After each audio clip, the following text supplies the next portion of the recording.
सोनेरी पहाट चांगल्या माणसांची संगत आणि यशस्वी व्यक्तीचे मार्गदर्शन आपल्या जीवनात निश्चितच प्रेरणादायी बदल घडवून आणते। म्हणूनच जीवनात जर चांगली आणि यशस्वी माणसे भेटली तर त्यांच्याकडून प्रेरणा व मार्गदर्शन जरूर घ्यावे। म्हणूनच आजच्या कार्यक्रमाचे प्रमुख अतिथी सन्माननीय डॉक्टर श्री आचरेकर साहेब यांना विनंती करते की त्यांनी आपले मनोगत व्यक्त करावे।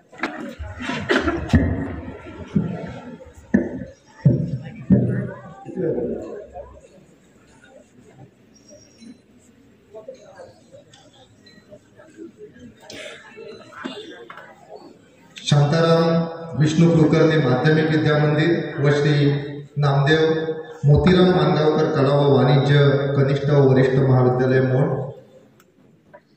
आजचा पारितोषिक वितरण समारंभ आजच्या या ठिकाणी या कार्यक्रमाच्या निमित्ताने व्यासपीठावर उपस्थित सर्व आदरणीय सदस्य जे स्वप्न नुसती पाहत नाहीत तर स्वप्न पूर्ण करण्याची ताकद ठेवतात असे संस्थेचे सन्माननीय अध्यक्ष, कार्यवाह, सहकार्यवाह, खजिनदार आणि त्यांची सर्व टीम ज्यांच्यातून विद्यार्थ्यांचा सर्वांगीण विकास घडण्यासाठी सातत्यपूर्ण प्रयत्न केले जातात, त्यांच्या शब्दातूनच ज्ञानाची सदैव पालवी फुटते असे या प्रशालेचे शिल्पकार, प्रशालेचे मुख्याध्यापक, सर्व शिक्षक आणि शिक्षकेतर कर्मचारी वृंद ज्यांच्या डोळ्यामध्ये पाहिल्यानंतर एक वेगळी चमक जाणवते, मातीतून सोनं उगवल्याचा नेहमीच भास होतो। जे या प्रशालेचे आत्मा आहेत ते म्हणजे आपण सर्व प्रिय विद्यार्थीजन आणि ज्यांच्या कर्तृत्वातनं दातृत्वातनं ही संस्था उभी राहिली, ही प्रशाला उभी राहिली असे संस्थेचे काम असलेले सर्व ग्रामस्थ आणि पालक सर्वांना माझा नमस्कार। खरं म्हणजे आजचा पारितोषिक वितरण समारंभ आहे। शाळा म्हटली की विद्यार्थी आणि शिक्षक अशा दोन गोष्टी याच्यामध्ये येतात, कारण या संयुक्त कॉम्बिनेशन शिवाय कुठचंही कार्य जे आहे ते कार्य यशस्वी होत नाही। आणि त्याच पद्धतीने प्रशाला म्हटले की विद्यार्थी आणि शिक्षक हे नातं दृढ होत गेलं आणि याच्यापुढे आणखी दृढ होत जाईल। परंतु अलीकडे जर विचार केला तर आमचा विद्यार्थी आणि शिक्षक यांच्यासमोर वेगवेगळ्या प्रकारची आव्हानं उभी राहिलेली आहेत। नॅशनल एज्युकेशन पॉलिसी 2020च्या उंबरठ्यावर आपण उभे आहोत। नॅशनल एज्युकेशन पॉलिसीला आपण सुरुवात करतोय जून 2024 पासून, जून 2025 पासून आणि जून 2030 पर्यंत याचं इम्प्लिमेंटेशन सर्वार्थाने आपल्याला पूर्ण करायचं आहे। नॅशनल एज्युकेशन पॉलिसी अशा अर्थाने महत्त्वाची आहे की 1986ला राष्ट्रीय शैक्षणिक धोरण झालेलं होतं आणि या राष्ट्रीय शैक्षणिक धोरणानंतर नवीन शैक्षणिक धोरण हे नॅशनल एज्युकेशन पॉलिसी 2020 हे 2021 साली आपल्या सर्वांसमोर आलं। आपण सर्वांनी मिळून त्याच्यामध्ये काम केलं, सर्व देशातल्या नागरिकांचे व्ह्यूज घेतले गेले, शिक्षण तज्ज्ञांचे व्ह्यूज घेतले गेले आणि याच्यातनं नॅशनल एज्युकेशन पॉलिसी तयार झाली। आणि या नॅशनल एज्युकेशन पॉलिसीचं जे मेन एम राहिलं ते म्हणजे याच्या पूर्वीच्या नॅशनल एज्युकेशन पॉलिसी हे शिक्षण तज्ज्ञ बसून बनवत होते आणि ही नॅशनल एज्युकेशन पॉलिसी आहे ती एका सायंटिस्टने बनवली, सायंटिस्टच्या टीमने बनवली। त्याच्यामुळे स्किल बेस्ड एज्युकेशन जे आहे त्या स्किल बेस्ड एज्युकेशनला आपण प्रामुख्याने यावेळी सुरुवात करतोय।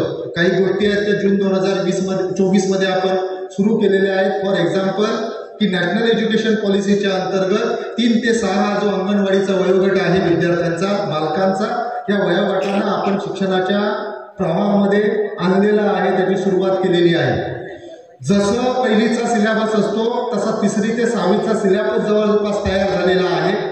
स्किल बेस जो SCF आहे ज्याला राज्य अभ्यासक्रम आराखडा म्हणतो तो आम्ही SCRTने तयार केलेला आहे आणि या आराखड्यावरती आधारित पुस्तकांचं लेखन आता सुरू केलेलं आहे।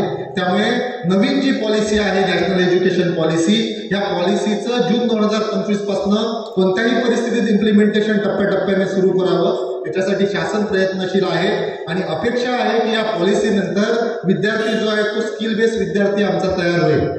कारण एक मार्किंग आमच्याकडनं वारंवार होतं ते म्हणजे आत्ताच या प्रशालेचाही रिझल्ट आम्ही बघितला, मी अहवाल वाचनामध्ये जवळपास 10वीचा रिझल्ट काहीतरी 98.38% आणि 12वीचा रिझल्ट 98.43% असं ऐकिवात आलं। म्हणजे साधारण नापास होणाऱ्याचं प्रमाण एकच असेल, एखादा विद्यार्थी दोन्ही ठिकाणी नापास झाला असेल। 62 विद्यार्थी जर 10वीला असतील तर 31 विद्यार्थी पास झाले, हे एक मोठं यश आहे प्रशालेचं. ज्यावेळी एवढा रिझल्ट आमचा या ठिकाणी लागतो आणि हा रिझल्ट सातत्याने मागची 14-15 वर्ष पहिला राहिलेला आहे.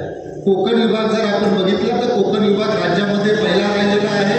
कोकण विभागामध्ये संपूर्ण राज्यामध्ये सिंधुदुर्ग जिल्हा हा मागच्या सलग 14 वर्षामध्ये पहिला राहिलेला आहे. मग एवढं सगळं असताना ज्यावेळी नॅशनल अचिव्हमेंट सर्वे 2021चा रिझल्ट माझ्यासमोर आला, जो आपण 24चा नॅशनल अचिव्हमेंट सर्वे आपण आत्ता घेतला कालच्या 4 डिसेंबरला, परंतु 12 नोव्हेंबर 2021ला जो नॅशनल अचिव्हमेंट सर्वेचा रिझल्ट आला त्याच्यात लर्निंग आउटकमच्या बेसवरती या 10वीच्या विद्यार्थ्यांची टक्केवारी आहे 42%. फक्त 42% आहे. म्हणजे रिझल्ट 100% आहे 10वीचा आणि नॅशनल अचिव्हमेंट सर्वेच्या लर्निंग आउटकमची टक्केवारी जी आहे ती 42% आहे. हे शालेय फेल्युअर नाही, हे आम्ही आमचं सिस्टीमचा फेल्युअर मानतो. कारण जर लर्निंग आउटकम मध्ये हा रेशो होत असेल त्याच 10वीच्या विद्यार्थ्यांना, त्या 10वीच्या विद्यार्थ्यांना 10वीमध्ये 100% रिझल्ट येतोय आणि त्याच विद्यार्थ्यांचा जर लर्निंग आउटकमचा रेशो हा जर 42% असेल, त्यातही आणि दुर्दैवाची गोष्ट म्हणजे सोशल सायन्सचा रेशो हा 36% आहे. ज्याला आपण खूप साधा सोपा पेपर मानतो, त्याच्यात काहीच नाही असं मानतो. याचा अर्थ की आपण पाठांतर करणारे विद्यार्थी या सिस्टीमने तयार केलेले आहेत आणि ती सिस्टीम आपल्याला बदलायची आहे. आणि हेच नॅशनल एज्युकेशन पॉलिसीमध्ये आपण काय केलेलं आहे, ज्या त्रुटी आमच्या सिस्टीमच्या ज्या आतापर्यंत झालेल्या आहेत त्या सिस्टीमच्या त्रुटी दूर करण्याचा प्रयत्न आपण काय केलेला आहे नॅशनल एज्युकेशन पॉलिसीमध्ये दिलेला आहे. कारण 10वीला जर पाठांतर करणारा विद्यार्थी सक्सेस होत असेल तर साहजिकच आहे शिक्षक पाठांतर करणारा विद्यार्थी तयार करणार. कारण आपण 100% 10वीचा रिझल्ट आणि 100% 12वीचा रिझल्ट याच्यावरती जर यशस्वीता काउंट करत असू तर त्या पद्धतीचा प्रोडक्ट देण्याचा प्रयत्न आतापर्यंत शालेय शिक्षण संस्थांनी आणि मुख्याध्यापकांनी प्रशिक्षकांनी सगळ्यांनी दिलेला आहे, आम्ही सिस्टीमने दिलेला आहे. परंतु ही जी सिस्टीम आहे त्या सिस्टीम मध्ये म्हणजे ज्यावेळी पिसा घेतलं गेलं इंटरनॅशनल लेवलला, त्या पिसामध्ये 32 कंट्री सहभागी झालेल्या होत्या. पिसामध्ये हाय लेवलचे लर्निंग आउटकम असतात, म्हणजे ज्या ठिकाणी एखाद्या विचार प्रवर्तक गोष्टी म्हणजे विचार करून एखाद्या गोष्टीचं उत्तर द्यायचं असतं, तिथं थिंकिंगला महत्व असतं. अशा बेसवरती हाय लेवलच्या पिसा इंटरनॅशनलची जी टेस्ट आहे ती टेस्ट डिपेंड असते. आणि या पिसामध्ये इंडिया 2017 साली पहिल्यांदाच समाविष्ट झालेला होता. 32 कंट्री याच्यामध्ये समाविष्ट झालेल्या होत्या.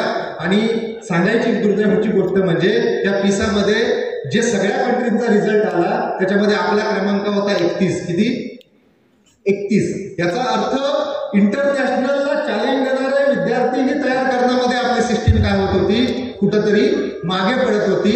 आणि याच्यावरती मात करण्याचा प्रयत्न आपण नॅशनल एज्युकेशन पॉलिसीमध्ये केलेला आहे. अपेक्षा आहे याच्यानंतर नॅशनल एज्युकेशन पॉलिसीच्या इम्प्लिमेंटेशन नंतर की आपला विद्यार्थी स्किल बेस्ड विद्यार्थी तयार होईल.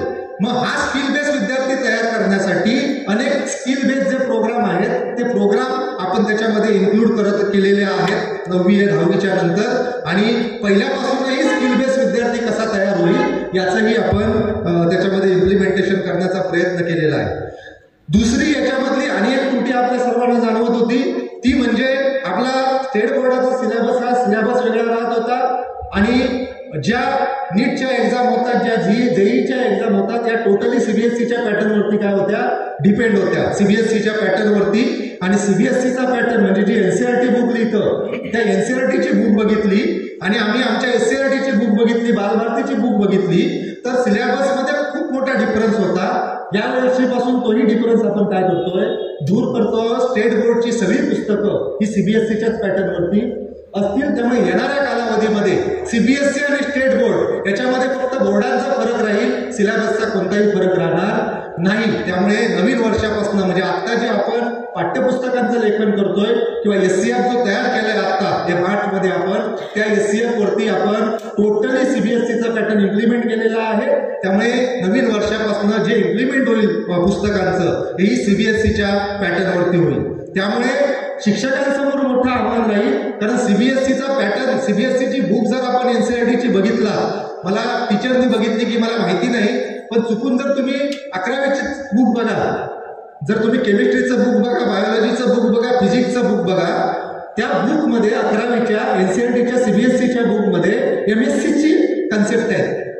ज्या MSc लेवलला आपण सायन्सला केमिस्ट्रीला ज्या कन्सेप्ट शिकतो त्या इयत्ता 11वीच्या CBSEच्या NCERTच्या बुकमध्ये कन्सेप्ट आहेत आणि आपण मात्र जी बोर्डाची बुक होती ती बोर्डाची बुक त्याच्या खूप मागे होती.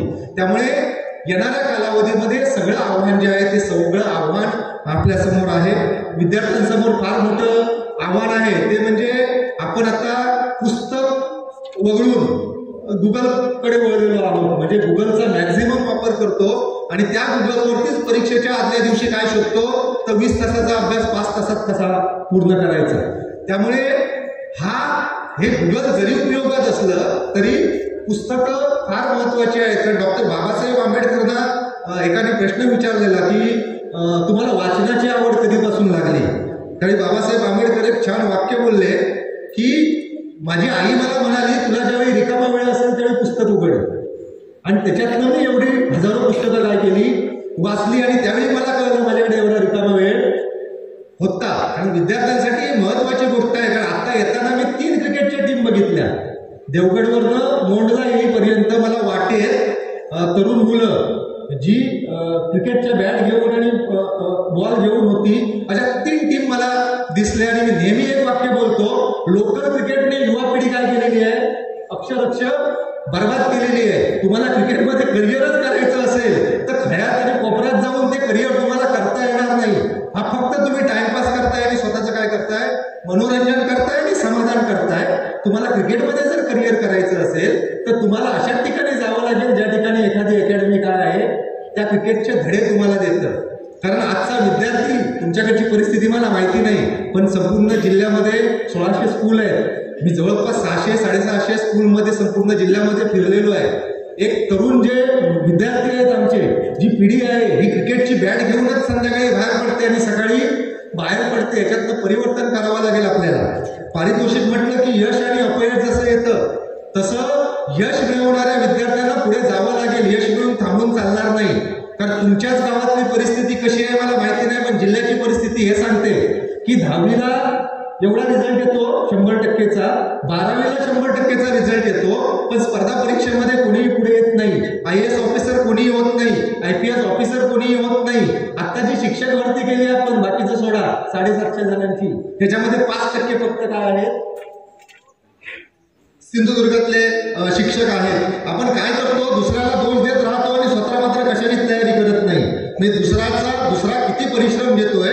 तुम्ही कधीच चुकून विद्यार्थ्यांनी पुण्याला जर कधी गेला तर तिथं 18 तास अभ्यास करणारे विद्यार्थी तुम्हाला दिसतील.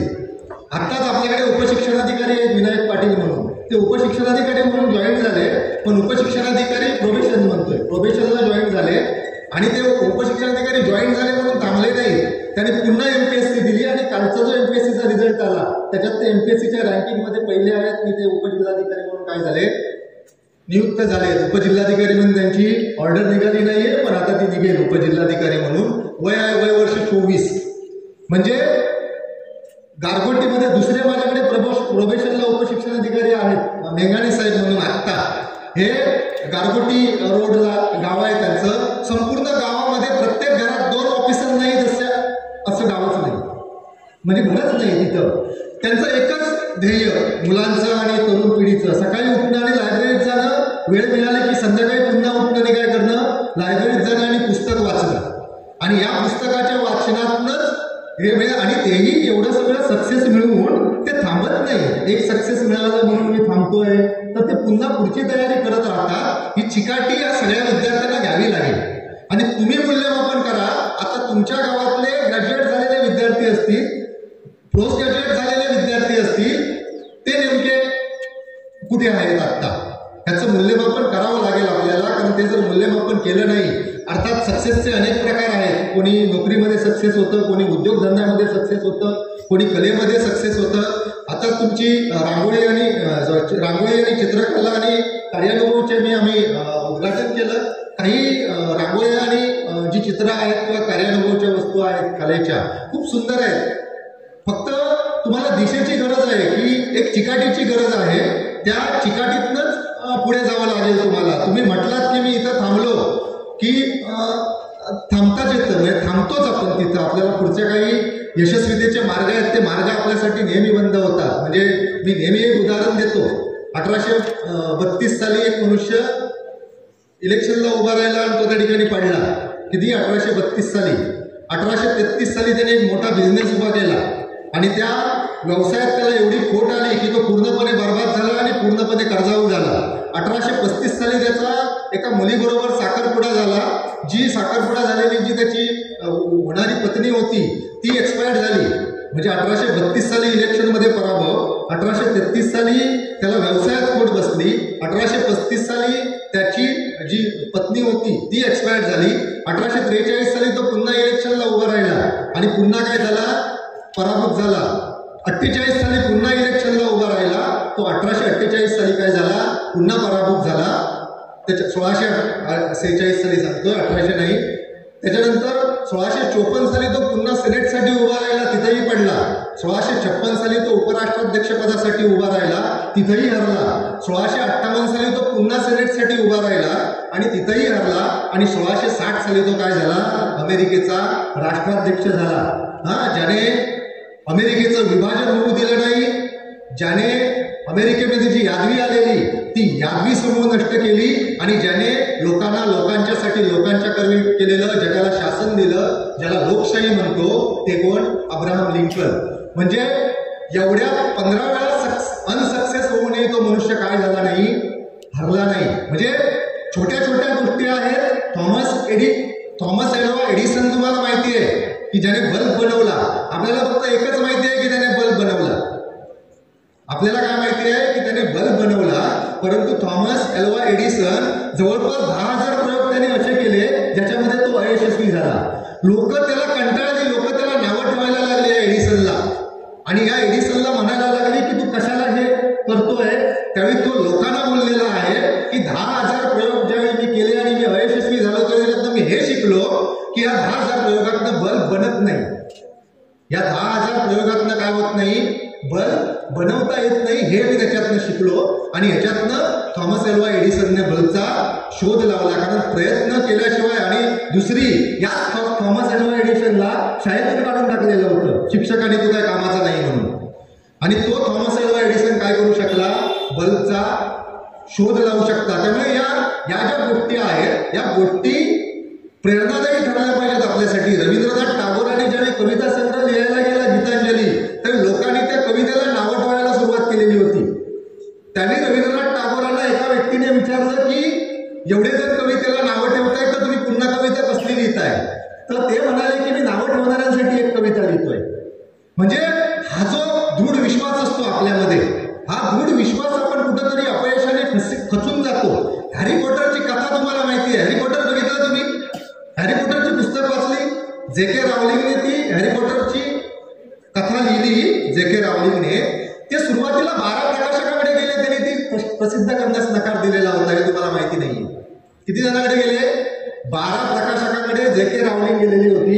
आणि त्या 12 प्रकाशकांनी ती हॅरी पॉटरची कथा ही बेकार आहे म्हणून काय केली? छापण्यास नकार दिली. आणि आज हॅरी पॉटर काय आहे, काय आहे तुम्हाला माहिती आहे. आपले ॲपलचे स्टीव्ह जॉब्स 1976 साली माझ्यामध्ये त्यांनी कंपनी स्थापन केली. कसली? ॲपल. आणि त्याच कंपनीतनं पहिला कॉम्प्युटर त्यांनी पर्सनल कॉम्प्युटर जगाला दिला. मी आज दातृत्वामध्ये वाचलं, एकाने 2 कॉम्प्युटर दिले. तर त्या कॉम्प्युटरचा त्यांनी पहिला आविष्कार केला 1976 मध्ये कंपनी स्थापन केल्यानंतर. आणि 1987ला त्याच कंपनीतनं त्यांना हाकलून देण्यात आलं. स्टीव्ह जॉब्सला स्वतःच्याच कंपनीतनं हाकलून दिल्यानंतर त्या माणसाला किती वाईट वाटलं असेल. त्यांची आत्मकथा आहे, त्या आत्मकथेमध्ये त्यांनी त्याचं वर्णन केलंय स्टीव्ह जॉब्सनी. आणि त्यांना हाकलून दिल्यानंतर ते गप्प बसले नाहीत. त्यांनी एक स्टुडिओ, पिक्सर नावाचा स्टुडिओ स्थापन केला. आणि त्या पिक्सर स्टुडिओतनं एक ॲनिमेशन, जगातला पहिला डिजिटल ॲनिमेशन व्हिडिओ त्यांनी काय केला? तयार केला. आणि त्याला एवढी प्रसिद्धी मिळाली. आणि नंतर ते पुन्हा 1997 मध्ये ॲपलमध्ये आले. आणि त्या ॲपलमध्ये आल्यानंतर त्या स्टीव्ह जॉब्सना कर्करोग झाला. कर्करोग झाल्यानंतर त्यांनी जगाला आयफोन आणि आयपॅड दिला. म्हणजे एखादं ध्येय आणि उद्दिष्ट किती वरच्या लेवलचं असतं याची मुख्य उदाहरणं आहेत. म्हणजे आणि एक मोठं उदाहरण तुम्हाला सांगण्यासारखं 1996ला लान्स आर्मस्ट्रॉंगला कर्करोग झाला होता आणि हा कर्करोग थर्ड स्टेजचा होता. म्हणजे डॉक्टरांनी त्याला सांगितलेलं की 50% फुफ्फुस 50 जगण्याची शक्यता 50% आहे आणि त्याचा फुफ्फुस आणि मेंदू पूर्णपणे काय झालेला आहे या कर्करोगाने ग्रासलेला आहे लान्स आर्मस्ट्रॉंगला.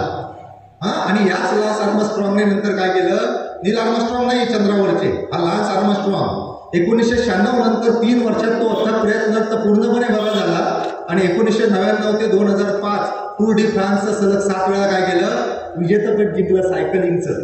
ह्या ज्या गोष्टी आहेत त्या गोष्टी तुमच्या आमच्यासाठी काय झाल्या पाहिजेत, प्रेरणादायी ठरल्या पाहिजेत.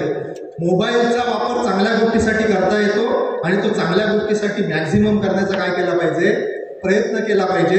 त्या मोबाईलवरती थिंकिंग किंवा विचार प्रक्रिया राबवणारे व्हिडिओ आपण बघत नाही, आपण चित्रपट पाहतो, काहीतरी कार्टून पाहतो, अशाच गोष्टीवरती आपला पूर्णपणे वेळ घालवतो. तर जो मोबाईल आहे त्या मोबाईलचा उपयोग चांगल्या पद्धतीने तुम्हाला करावा लागेल. शिक्षक अतिशय अथक परिश्रम तुमच्यासाठी घेतात. 2 प्रॉब्लेम नेहमी येतात ग्रामीण भागामध्ये, इथं पालक नाही आहेत. मी ग्रामीण भागामध्ये एक कॉमन वाक्य पाहतो की पालक असं म्हणतात की आम्ही गरीब परिस्थितीत दिवसभर काम करतो, आमच्या मुलांना शिकवायला आमच्याकडे काय नाही, वेळ नाही, आम्ही मुळात अशिक्षित. ह्या एका वाक्याने ते समर्थन करत असतात आपल्या अपयशाचं आणि ती अशी भूमिका असते त्यांची की विद्यार्थ्यांमध्ये परिवर्तन करणं आणि विद्यार्थ्यांना शिकवणं हे सर्वच शिक्षकांचं आणि संस्थेचं काय आहे, काम आहे. आणि स्वतः मात्र त्याला तर तो जर अभ्यास करायला बसला 8ला तर टीव्ही बंद करत नाहीत समोरचा. म्हणजे या बेसिक गोष्टी या ठिकाणी आहेत. म्हणजे तुम्ही आणि असं म्हणत राहतात तो डॉक्टरांचा मुलगा आहे, तो बिझनेसमॅनचा मुलगा आहे, तो अधिकाऱ्याचा मुलगा आहे, तो शिक्षकांचा मुलगा आहे, म्हणून तो काय करतो, पुढे जातो. म्हणजे असं म्हणायचं आहे का त्या ठिकाणी की शिक्षकाला काय काम नाही, अधिकाऱ्याला काम नाही, वकिलाला काम नाही, डॉक्टरला काम नाही. तोही सकाळी 8 पासून संध्याकाळी 10 पर्यंत काय करत असतो, प्रत्येकाचं काम वेगळं असतं. त्यामुळे तुम्हाला जो वेळ उपलब्ध होतो तो वेळ काय केला पाहिजे, आपल्या विद्यार्थ्यांसाठी दिला पाहिजे. तुम्हाला समीकरणं फंक्शन कळत नसतील हे मला माहिती आहे, परंतु फंक्शन कळत नसतील तरी विद्यार्थी बसून काय करतो हे त्याच्या बाजूला बसून आपण काय करू शकतो, निश्चितपणे बघू शकतो. त्याच्या बाजूला बसू शकतो, तास 2 तास ते सगळी बंद करू शकतो. गोष्टी जर आपण केला तर त्या विद्यार्थ्याला अभ्यासाची सवय लागेल. अनेक पालक आहेत स्वतः कधीच वाचन करत नाहीत. तुम्हाला 6 वर्षाच्या मुलाला जर वाचनाला बसावं असं वाटत असेल तर तो सांगून कधीच बसणार नाही. तुम्हाला स्वतःला पुस्तक घेऊन काय करावं लागेल, बसावा लागेल. जर स्वतः पालक पुस्तक घेऊन बसले तर तो मुलगा ऑटोमॅटिक काय करून घेतो, पुस्तक घेऊन बसतो. त्या ज्या सवयी आहेत या सवयी पालकांनी स्वतःला लावल्या पाहिजेत आणि तरच त्या विद्यार्थ्यांना लागतील. वाचतात आणि मस्तक सुधारतं आणि या मस्तक सुधारलेल्या मस्तकातनं काय होतं, नवीन विचार प्रक्रियेचा उगम होतो आणि या विचार प्रक्रियेच्या उगमातनं काय होतं, आपण पुढे जातो. कारण ज्यावेळी वाचन थांबेल त्यावेळी आपण थांबतो. त्यामुळे वाचन थांबवू नका. नवीन नॉलेज आहे ते नॉलेज वारंवार घेण्याचा प्रयत्न करा आणि ही जिद्द आणि हे ध्येय सदैव ठेवा स्वतःसोबत. कारण तुम्ही 10वी पर्यंत शिक्षकांना सांगत असता नंतर जाऊन कुठं तुमचं उद्दिष्ट मला डॉक्टर व्हायचंय, मला इंजिनियर व्हायचंय, मला बिझनेसमॅन व्हायचं आहे. जे क्षेत्र निवडायचं ते क्षेत्र निवडा आणि त्या क्षेत्राच्या पाठी काय करा, पूर्णपणे चिकाटीने मागे लागा. जर ती चिकाटी सोडला तर त्या चिकाटीने सोडलेल्या चिकाटीमुळे तुम्ही पुन्हा तिथंच थांबणार आहात. त्यामुळे तुम्हाला जर यश प्राप्त करायचं असेल तर ही चिकाटी महत्वाची आहे सर्व विद्यार्थ्यांसाठी. शिक्षक आपले अथक परिश्रम करत असतात आणि ते सदैव करत राहतील, परंतु तुम्ही त्यांच्याकडनं काय केलं पाहिजे, शिकलं पाहिजे, ते समजून घेतलं पाहिजे, शंकांचं निरसन केलं पाहिजे आणि या शंकांचं निरसन करून आपल्याला पुढे जावं लागेल. म्हणजे सर तुम्हाला माहिती आहे की माहिती नाही की वरती सगळीकडे म्हणजे इथून तुम्ही वरती चढला की वेगळा पॅटर्न डेव्हलप झालेला आहे की तिथं 9वीला 11वीचा पूर्ण सिलेबस शिकवला जातो, 10वीला 12वीचा पूर्ण सिलेबस काय केला जातो, कव्हर केला जातो आणि त्याच्यामुळे एक बेस असतो, बेस त्या विद्यार्थ्यांचा हा 9वीलाच तयार होतो, 11वीचा आणि 12वीचा आणि 10वीला तयार होतो. आणि आपले विद्यार्थी ज्यावेळी तिथं जातात त्यावेळी ऑटोमॅटिक पहिले ते म्हणजे त्यांचा कॉन्फिडन्स लूज होतो. कारण 11वीला तिथून आलेला विद्यार्थी जो बेस तयार करून आलेला आहे आणि आपला इतर नवीन गेलेला विद्यार्थी तिथं त्याचा कॉन्फिडन्स लूज होतो. तिथं त्याला वाटतं ह्याला तर सगळं येत नाही, मला काही येत नाही आणि ह्याच्यातला जो कॉन्फिडन्स आपल्या विद्यार्थ्यांचा लूज होतो तो कॉन्फिडन्स नंतर भरून काढता येत नाही कधीच. आणि त्याच्यामुळे विद्यार्थी काय होतात, प्रामुख्याने मागे राहतात आणि त्याच्यामुळे या पॅटर्नलाही तुम्हाला चॅलेंज द्यायचं आहे आणि त्या पॅटर्नचं चॅलेंज शासनाने आपल्या सगळ्यांसाठी सोपं केलेलं आहे. कारण या वर्षीपासून आपण काय करणार आहोत, CBSEचा पॅटर्न इम्प्लिमेंट करणार आहोत. त्यामुळे तुम्हाला आता आव्हानं आहेत, विद्यार्थ्यांसाठी सांगतोय मी, शिक्षक आपलं काम करतील. तुम्हाला ही जी आव्हानं आहेत ती आव्हानं पेलावं लागेल. आता जो तुमचा सिलेबस आहे त्या सिलेबसपेक्षा 50% सिलेबसची काठिण्य पातळी नवीन सिलेबसमध्ये 101% वाढणार आहे, लक्षात ठेवा. त्यामुळे त्या काठिण्य पातळीला तुम्हाला काय करायचं आहे, चॅलेंज करायचं आहे. आणि ते चॅलेंज करण्यासाठी एकच काम आहे, शिक्षक जे तुम्हाला सांगतील ते नियमित करा आणि नियमितपणे काय करा, अभ्यास करा. मी एवढाच संदेश या व्यासपीठावर देईन का कंटेंट आणि कंटेंटच्या अनुषंगाने तुमचे शिक्षक सगळे समर्थ आहेत. खरं म्हणजे या ठिकाणी आलो, सगळे माझे मार्गदर्शक मित्र, विद्यार्थी हे सगळ्याचा संगम या ठिकाणी पाहायला मिळाला. आणि जनरली जिथं जातो तिथं हा संगम पाहायला मिळतो की मार्गदर्शकही माझे याच व्यासपीठावर उपलब्ध आहेत, मित्रही माझे याच व्यासपीठावर उपलब्ध आहेत आणि विद्यार्थी माझे म्हणजे तुम्ही नाही, खरे विद्यार्थी माझे BEdचे वगैरेही समोर बसलेले आहेत, माझे वर्गमित्रही या ठिकाणी आहेत. अशा सर्वांच्या समोर आपण मला या ठिकाणी बोलावून संधी दिलीत. मी ॲक्च्युअल नवाब सरांचा फोन आला, मी कोणाला येस का म्हणत नाही. आमचं आता मी संगमनेरला चाललो 31 तारीखला. आमचं कधी आदल्या दिवशी ऑर्डर येते की SCRTला पुण्याला वगैरे निघा. त्यामुळे इथल्या जिल्ह्यात आम्ही असं तर मॅनेज करतो, कसंही काही प्रॉब्लेम येत नाही. पण कुठं बाहेर जावं लागलं की मग आमचे वांदे होतात आणि अशा वेळी अडचणीत आयोजक येतो. ज्याने प्रथम फोन केलेला असतो त्या माणसाला, का मला माहिती आहे 2009 साली मी कॉलेजला असताना कलेक्टर साहेबांना कार्यक्रमासाठी बोलवलेलं होतं आणि कलेक्टर साहेब कार्यक्रमाला आलेच नाहीत. बरं आले नाहीत ते नाहीत आणि 10:30ला मी फोन केल्यानंतर बोलले की मी आता येणार नाही आहे म्हणून, आणि प्रोग्राम होता 9:30चा. त्यामुळे त्याच्यानंतर जे त्या आयोजकाची धांदल उडते त्याची कल्पना मला आहे. त्यामुळे मी यस म्हणत नाही ऐनवेळी, पण यावेळी खात्री होती की 31ला तिकडे जायचं असल्यामुळे 27-28ला कुठे जावं लागणार नाही. त्यामुळे मी 27ला इथं होय म्हटलं आणि 28ला पडेलला उद्या होय म्हटलं. मी पुन्हा एकदा आपल्या संस्थेचे आणि प्रशालेचे प्रामुख्याने मनपूर्वक आभार व्यक्त करतो की मला या ठिकाणी बोलण्याची आणि या ठिकाणी जो सन्मान दिला त्या सन्मानाबद्दल धन्यवाद व्यक्त करतो. धन्यवाद.